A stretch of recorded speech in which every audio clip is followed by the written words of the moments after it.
Let me just clean the lens.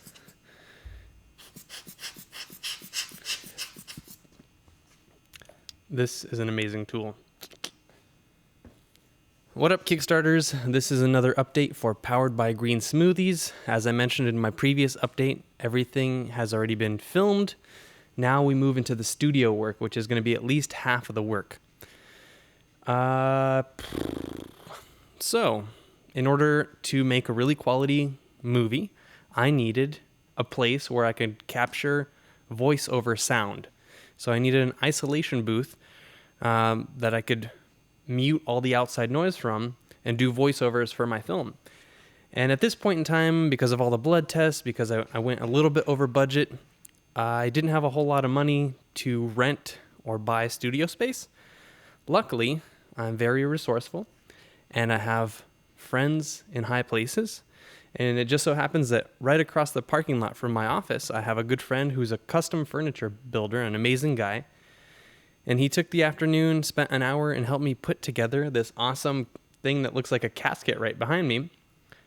And it is, in effect, going to work as my voiceover booth. So thank you so much, Willie. I really, really appreciate it. And I'm just going to give you a demo of what this does. So right now, you can hear me. You could probably hear my computer in the background. You can hear the hum of the lights above me. And if I take my microphone and I step in to the isolation booth, you should hear much clearer sound. Do I sound any better? Do I sound more crisp, clear, more powered by Green Smoothie? La-da-dee-dee-dee-da. I think I sound better. But of course, you'll be the judge. So let me show you quickly how all of this came about.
Thank you guys so much for your support. I truly could not have done this without you, and I can't wait to share my hard work with all of you.